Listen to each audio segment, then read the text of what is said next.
Hey everyone, my name is Anurag Singh. इस video में मैं आपको क्लास 12th सीबीएसई बोर्ड के फिज़िक्स के पेपर में आने वाले सभी इम्पॉर्टेंट टॉपिक्स को बताऊंगा। तो पेन और कॉपी लेके बैठ जाइए और मेरे साथ इन टॉपिक्स को लिखते चलिएगा। और मैं आपको गारंटी दे रहा हूं कि आपके एग्ज़ाम में बहुत सारे क्वेश्चन इन टॉपिक्स के ज़रूर मिल जाएंगे, क्योंकि सीबीएसई बोर्ड का जितना भी प्रीवियस ईयर का सैम्पल पेपर्स हैं उनमें इन टॉपिक से बहुत सारा क्वेश्चन आया हुआ है। तो इन टॉपिक्स को आप हल्के में मत लीजिएगा, इसे अपने साथ साथ में लिखते हुए चलिए और एक बार इन टॉपिक्स के बारे में पढ़ भी लीजिएगा। तो चलिए हम इन टॉपिक्स को देखते हैं। इलेक्ट्रिक चार्ज एंड फील्ड पहले वाले चैप्टर में, electric flux, application of Gauss theorem, electric dipole and electric field due to dipole at axial point बहुत ज़्यादा इंपॉर्टेंट है। इन चारों टॉपिक्स में electric field due to dipole at axial point तो बहुत ज़्यादा इंपॉर्टेंट है। कोई ऐसा पेपर नहीं जिसमें ये वाला क्वेश्चन आया नहीं है, तो आपको ये सारा टॉपिक देख के जाना है। दूसरे वाले चैप्टर में इलेक्ट्रोस्टैटिक पोटेंशियल एंड कैपेसिटेंस में potential difference, dielectric and capacitance, electric dipole और उसके बाद पैरेलल प्लेट कैपेसिटर, ये सारा टॉपिक आपको इलेक्ट्रोस्टैटिक पोटेंशियल एंड कैपेसिटर में पढ़ के जाना है। तीसरा वाला चैप्टर है करंट इलेक्ट्रिसिटी। करंट इलेक्ट्रिसिटी में Kirchhoff's law, drift velocity, relaxation time and Wheatstone bridge बहुत ज़्यादा इंपॉर्टेंट टॉपिक है। फिर चैप्टर 4 में मूविंग चार्ज एंड मैग्नेटिज्म में Biot Savart law, moving coil galvanometer, magnetic field, magnetic Lorentz force. Moving coil galvanometer and Biot Savart law तो आप लोगों को पता ही है कि कितना ज़्यादा इंपॉर्टेंट है और हर साल के पेपर में ये क्वेश्चन आता ही रहता है। नेक्स्ट है magnetism and matter. Magnetism and matter में मैग्नेटिक डाइपोल वाला जो टॉपिक है वो बहुत ज़्यादा इंपॉर्टेंट है और पैरामैग्नेटिक और डायमैग्नेटिक भी 1-2 नंबर में पूछता है, तो इसको आप लोग ज़रूर पढ़ लीजिएगा। कभी कभी केस बेस्ड स्टडी के क्वेश्चन में भी ये आ जाता है।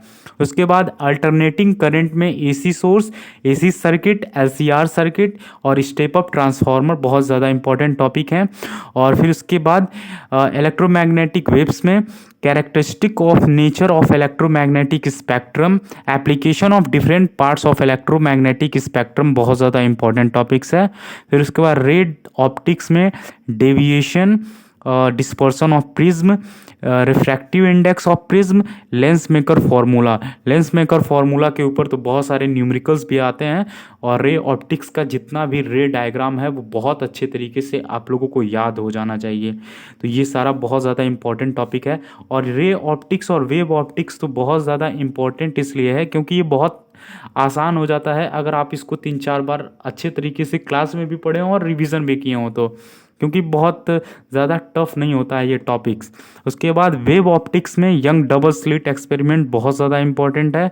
Wave front, Huygens principle and laws of refraction, ये बहुत ज़्यादा इंपॉर्टेंट टॉपिक्स हैं। अब हम लोग नेक्स्ट चैप्टर को देखते हैं। ड्यूअल नेचर ऑफ रेडिएशन में phenomenon of photo electric effect, wave theory of light, intensity of light, Einstein photo electric equation, ये सारा बहुत ज़्यादा इंपॉर्टेंट टॉपिक है। उसके बाद एटम्स वाले चैप्टर में एनर्जी लेवल डायग्राम बहुत इंपॉर्टेंट टॉपिक है।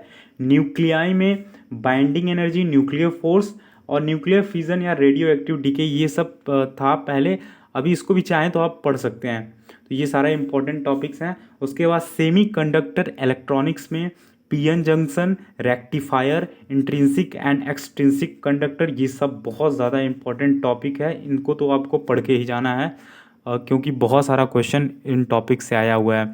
फिर लास्ट चैप्टर इलेक्ट्रोमैग्नेटिक इंडक्शन में फैराडे लॉ और म्यूचुअल इंडक्टेंस में आपको ज़रूर से ज़रूर कुछ ना कुछ पढ़ के जाना है। तो ये सारे इंपॉर्टेंट टॉपिक्स थे। अगर इन टॉपिक्स के ऊपर आप बहुत अच्छे तरीके से पढ़ के जाते हैं, वीडियोस देख के जाते हैं और एक एक टॉपिक को क्लियर करके जाते हैं, तो आपका 70 आउट ऑफ 70 आने से कोई नहीं रोक सकता है। फिज़िक्स का पेपर कभी टफ नहीं आता है। टफ इसलिए हो जाता है क्योंकि हम लोग पढ़ाई नहीं करते हैं अच्छे तरीके से। तो अगर हम अच्छे तरीके से पढ़ेंगे, रिवीजन करेंगे, तो बहुत अच्छा आपका पेपर जाएगा। तो आई होप आपको ये पूरा टॉपिक बहुत अच्छे तरीके से आप लोगों ने इसे नोट डाउन कर लिया होगा। अपने सभी दोस्तों को ये वीडियो ज़रूर शेयर करिए और मेरे इस वीडियो को लाइक करके मेरे इस चैनल को सब्सक्राइब करिए ताकि मैं और भी बहुत सारे इंपॉर्टेंट वीडियोस बनाता रहूं तो आपको नोटिफिकेशन जाता रहे। Thank you for watching. अगर आपको कोई भी डाउट है किसी भी टॉपिक में तो आप मुझे कमेंट में पूछ सकते हैं। मैं नेक्स्ट वीडियो किस टॉपिक के ऊपर बनाऊं ये भी आप मुझे बता सकते हैं। Thank you. मिलते हैं नेक्स्ट वीडियो में, तब तक के लिए जय हिंद जय भारत।